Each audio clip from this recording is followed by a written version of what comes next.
We only have a few more games of preseason left, and there are some big rising stocks and falling stocks for Jets players fighting for roster spots as we roll into what should be a very competitive window over the next few weeks. We'll dive into all of that on tonight's episode of Locked On Winnipeg Jets. You're Locked On the Hockey Jets, your daily podcast on the Winnipeg Jets. Part of the Locked On Podcast Network, your team every day.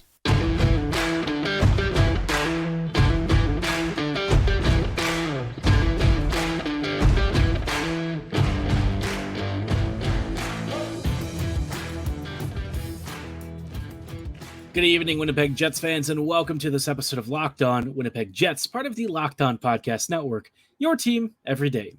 Every day, thank you so much for joining us in tonight's episode of Locked On Winnipeg Jets. I am your host, Harrison Lee, an avid Winnipeg Jets fan and an online blogger. You can follow me on Twitter at HLLivingLoco and at LO_Winnipeg Jets. Of course, thanks for making us your first listen of the day every day. If you like what you're hearing, be sure to like, follow, and subscribe on all of your favorite podcasting platforms and YouTube. Doing so, of course, is always free of charge and ensures you never miss another episode. But most of all, we just love and appreciate your support. Obviously, tonight's episode, we're going to be focusing on some stuff heading into tomorrow's game against the Ottawa Senators, and also talking about rising and falling stocks from players fighting for spots, because this camp, I would say, and this preseason has been very competitive, and I think there are some legitimate chances for some of the young kids who quite honestly have outperformed a lot of the veterans to maybe earn their way onto the roster. Let's start off with the rising stocks, though. Who has really stood out so far? I would say that there are a handful of names that are very easy candidates. The first one that really comes to mind is Parker Ford. Ford is one of those guys that I think has a little bit of an uphill battle just because, Winnipeg's roster as it is at forward has not a lot of openings for a player of his caliber. I think that he's shown off some really nice passing. He's got strong forechecking ability. He had a couple of points in his last preseason game and has generally been reasonably noticeable in his limited shifts. So Ford could be a player to pencil your name or pencil on your list of names to watch. I just feel like so far he's been noticeable as like a middle six kind of player. If he were to join the Jets, I would imagine he'd probably work along that fourth line or something, unless Winnipeg really surprises us and benches maybe one of their more established veterans. I feel like Parker is kind of in that 13th forward sort of role. He's going to be fighting for the spot with David Gustafsson, and honestly, I think it's a really tough call, right? Neither is likely to feature in the starting lineup all that frequently, but both are legitimately good, and both could, realistically improve maybe a depth role for the Jets, right? But that's not saying that the current lineup is bad. In fact, Winnipeg's current bottom six is good enough to where it'd be hard for Gus and Ford to really find openings. But you know what? It is what it is. Even if one of them has to sit, at least the Jets have some considerable depth to call upon. And this year it'd be nice if maybe they even rotate a player in so that they can keep guys fresh. They can, maybe rest a few players who have been logging lots of minutes, all that kind of stuff.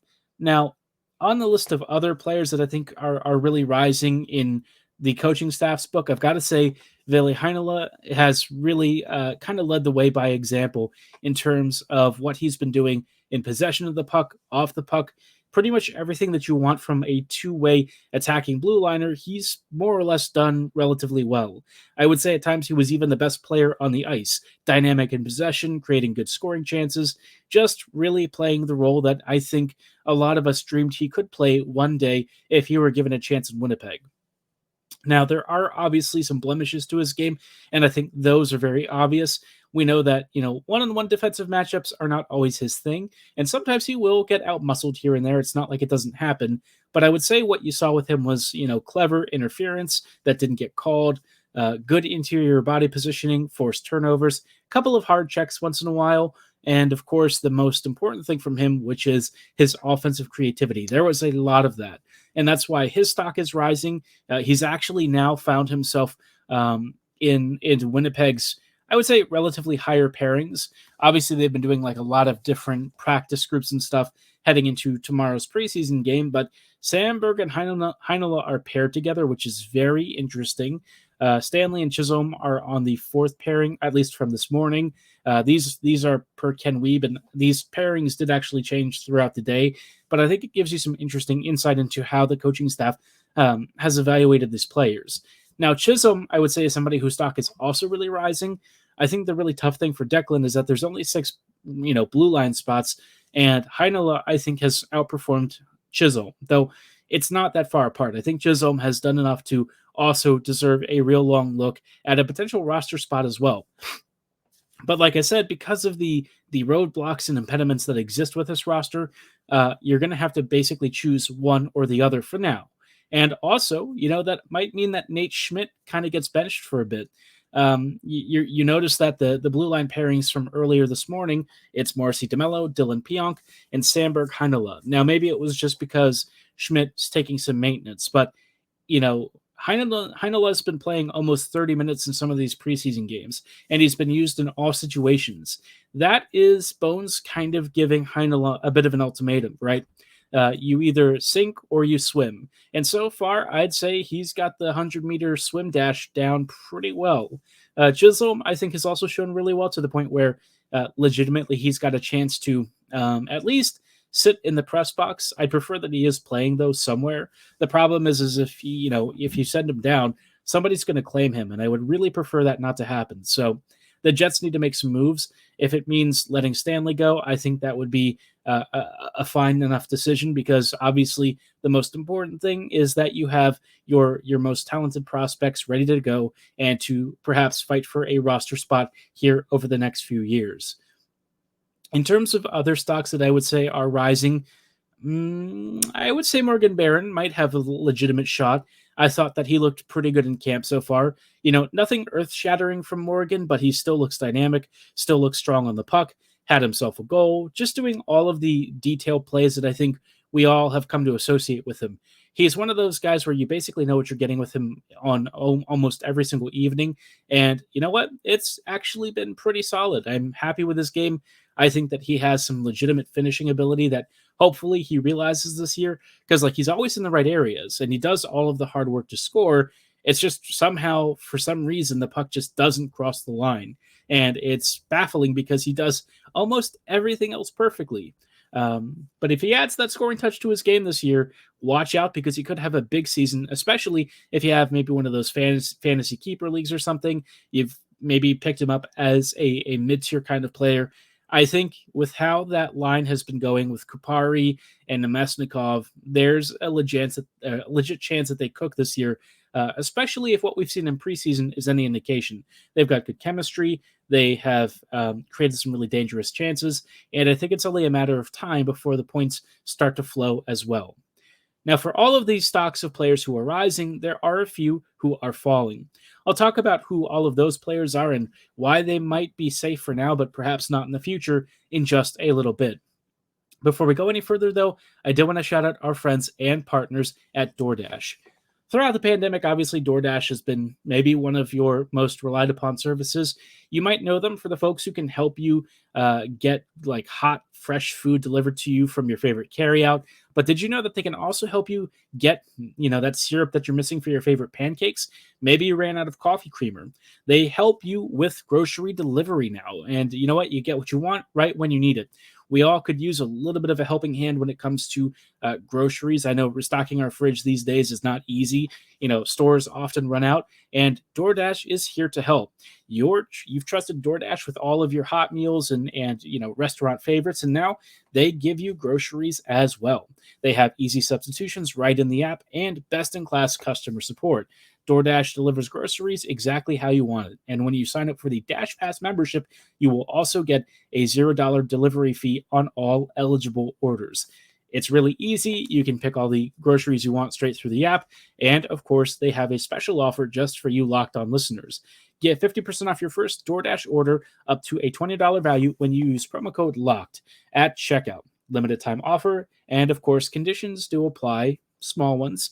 That's 50% off up to $20 with no minimum subtotal and zero delivery fees on your first order when you download the DoorDash app in the App Store and enter code LOCKED at checkout. Don't forget, that's code LOCKED for 50% off your first order with DoorDash. Hello, friends, and welcome back to these thoughts on Locked On Winnipeg Jets, part of the Locked On Podcast Network. Those thoughts really turning towards, falling stocks for players who I think in camp haven't exactly shown as well as I would like. Obviously, camp is a really difficult time for a lot of guys who are coming off rusty off seasons. Maybe they're trying to shake it off, get themselves back in the good graces of the coaching staff. It can be tough to really earn a spot. Some of the guys who I think have really not lived up to what I would hope for, or at least what they should expect if they want to compete for a roster spot. Unfortunately, the first big name is going to be Logan Stanley. I know that Stanley is one of those guys who everyone loves because he did stick up for Cole Perfetti when Perfetti took that blindside hit. And obviously, Stanley's huge. He's 6'7". He's got a booming shot. He can skate reasonably well, but the problem is he doesn't do stuff quickly enough, and oftentimes you find him missing reads and struggling to deal with smaller, more agile skaters, which I think we saw in a number of games during preseason. Whatever pairing he's been on has usually really struggled, and while I'm not trying to pick on him or anything, I think it's obvious, the stuff that was wrong with him against other NHL players is still wrong with him against, I would say a middle tier of competition. And it's not like it's always on him. Sometimes his partner has sort of wandered off, but by the same token, I think we all kind of know what Logan's strengths are and what his weaknesses are. Logan's a volume shooter who can quite honestly pound that puck into some very dangerous areas if he was a little more patient. But defensively, you kind of know what you're getting with Logan. And unfortunately, that has not quite been what I think the Jets want. I look at Dylan Sandberg, and Sandberg does all of the things that I wanted Stanley to do. Stanley maybe shoots a little more, but you know what? Sandberg doesn't really have to be an offensive dynamo.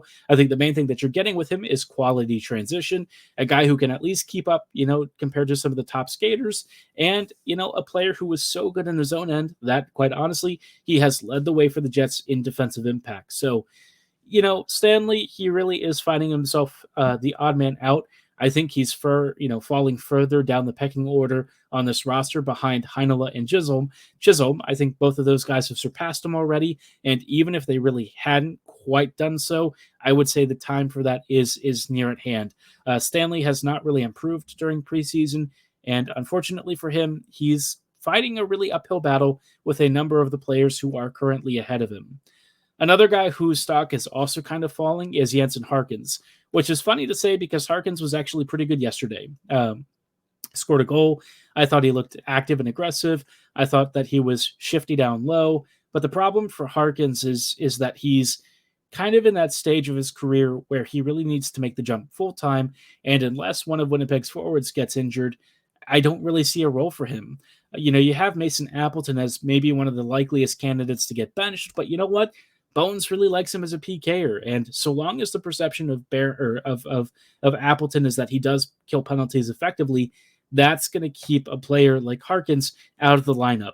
And even if Harkins did have an opportunity to go in, right, Parker Ford has probably outshined him in camp already, and so I have a hard time seeing where Jansen really fits in with the grand scheme of things.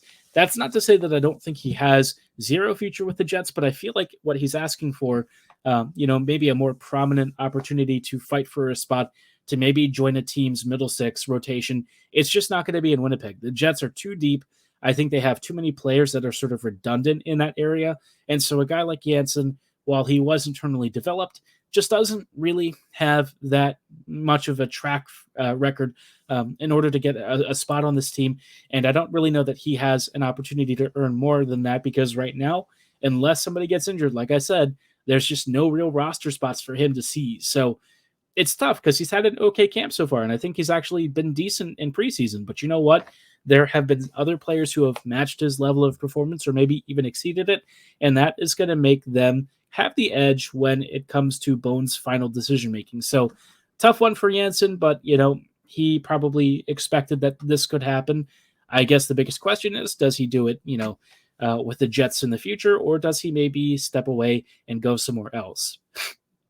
Now, the last player that I think might be qualified as having had falling stocks, unfortunately, it was Jeff Malat. Malat was given a couple of opportunities to really fight for a middle six role with the Jets, and instead he just kind of struggled to adapt to the pace of the competition and the quality of the opponents that he faced. And it's not like he faced top-end players every night. In the games that he played, you know what? He was given some prime billing alongside Mark Scheifele and Kyle Connor.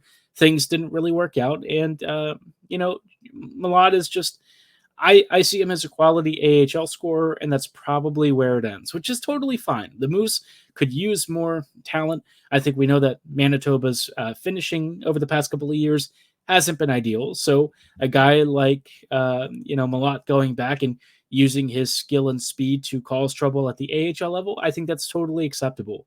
But as far as the Jets are concerned, he does not have a future with a big club, at least from what I can see. Maybe they surprise us later and he gets a call up and really kills it. But unless he puts on a much better performance, I just don't think he's really done enough to earn a big time spot. And in similar, terms, I kind of wonder about Nate Schmidt. Schmidt, of course, is a very established veteran. I know I talked about him a little bit ago, but with Heinola and Chisholm doing so well and pierre-luc seemingly a lock to play in the top 4, I just wonder what the Jets are going to do with Nate. Is he going to stick around? Are they going to try and trade him? He's got a big cap hit. His contract is not easily movable. And, with the Jets maybe looking to get younger and faster, Schmidt hasn't really done enough over the past couple of seasons and in some of the limited preseason action he's had to tell me that he really deserves to play over Heinola or Chisholm. I love Schmidt. I think he's a great personality and everything, but I think in terms of his on-ice impacts and stuff, it's not been there, especially for what the Jets are asking of him. So my guess is he might be more on the fringes of this team than you might expect, but maybe he gets in automatically because he's a vet. I just have a hard time seeing that with how the Jets have really started to give kids more of the leash to roam and do what they do best. So something to keep an eye on, but in just a moment, after all of this is said and done, I kind of want to return back to a theme of last year, and that is the Bones Brigade, because I think the Jets might have an improved and more exciting Bones Brigade pending a few things. We'll talk about those things in just a moment. Hello, friends, and welcome back to these closing thoughts of tonight's episode of Locked On Winnipeg Jets, part of the Locked On Podcast Network. Your team every day. Everydayers, thank you so much for rejoining us as we wrap up some thoughts on the Bones Brigade and why it kind of feels like it's coming back. I know that last year ended on a pretty sour note. I think a lot of people weren't really thrilled with Rick Bowness, and for my own take, I thought Bowness was okay, right? I didn't think he was like the world's most outstanding tactician when it came to deployments and line arrangements and in-game adjustments. I think he did a fine job, which I wasn't really asking him to be, the next Jurgen Klopp of hockey or anything, but I did kind of wish that he was a little more aggressive, a little more exciting, and maybe shied away a bit from the clear top 6, bottom 6. But by the same token, last year's roster was also just significantly worse. At forward, the team was less deep. The blue line was basically what we have now, which was not particularly great.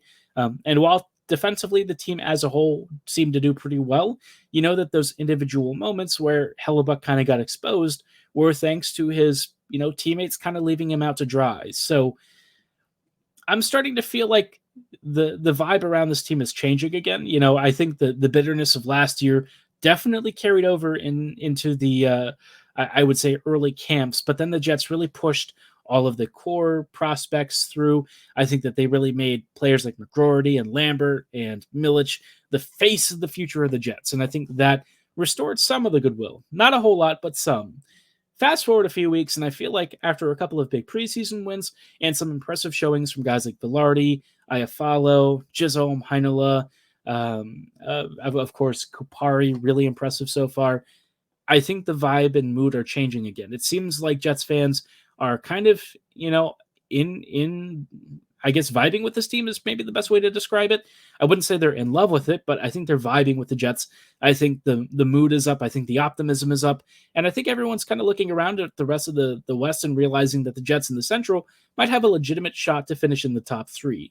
Now, some things that I really want to see this year, Again, like I said, an increased focus on an aggressive defense, whether it's at Winnipeg's own blue line or also at the opponent's blue line. I really think it's important to create offensive pressure, because if you're not defending and you're attacking further up the ice, that basically is defending in a way. You're keeping the puck away from your goalie, you're creating pressure on your opponents and forcing them to be perfect, and that can have some really good downstream impact. So as long as the Jets can keep the aggression up, sealing off those spaces, forcing turnovers and mistakes from their opponents, that stuff I think is going to play really well for this team, especially because Winnipeg seems like it's built for some solid matchup issues and maybe some decent counters. I think this team is going to surprise people. I think it's going to be faster than we've had in previous years.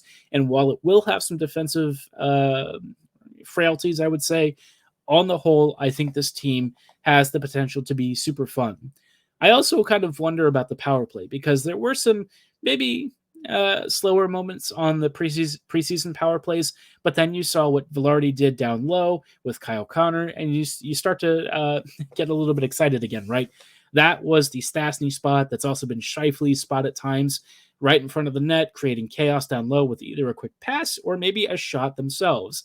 Vilardi seems like he totally gets it. He was right in tune with the Kyle Connor opportunity, did the right head checks and surveyed before he made the pass. And, I think this power play is getting to the point where it has just enough firepower to sort of overcome maybe the lack of movement, some of the, overly telegraphed moments with Kyle Connor, stuff like that. I think the Jets can work around that. I think Vilardi provides enough of an offensive boost to that unit to where maybe he can even paper over some of Winnipeg's bigger issues. So, yeah, on the whole, I just feel like this team, it's made me excited again about the season. And I know I mentioned that on the previous episode, but I really do want to reiterate that I think this year I'm more optimistic than I would have expected, right? When you told me that the Jets were kind of running it back, not thrilled with that prospect, if I'm being entirely honest. But with the Jets reorganizing and rearranging their lineups and coming up with some new combos that I think are really strong and giving some of the kids a real chance to run with preseason assignments, I don't know. Something feels at least slightly different for this team this year. We'll see if it actually translates on the ice, but at least in the preseason camps and early preseason training regimens and stuff, I just feel like this team might be a little bit better than it was last year. And by a little bit, I mean maybe a lot. I think this Jets team has the potential to be a real big pain in the butt for strong opponents. And hopefully Winnipeg can last the whole year with the roster as is, maybe even with a few extensions from Mark and Hellebuck, so that the Jets can kind of get back to focusing on what they do best, and that is scoring. Now, before we close out tonight, just wanted to give you a brief update that it sounds like Ehlers and Perfetti are actually doing okay. Those two are really important for all of the stuff that I was just talking about, offensive creation, a brighter future ahead, and all that fun stuff. You really need both Cole and Nick to be a part of that. So crossing fingers that whatever ailments they had are over now and that they can focus on getting back to the game and helping the Jets win some more hockey games. So a lot of stuff to think about. Give me your thoughts ahead of a preseason game against the Ottawa Senators. I'll probably do a recap tomorrow evening. We'll see how much of the game I'm able to catch. But for tonight's show, that is going to be all the time that we have. Thank you so much for making Locked On Jets your first listen of the day every day. We will see you back here tomorrow, so be sure to subscribe as soon as you can. And as always, have a great night and go Jets go.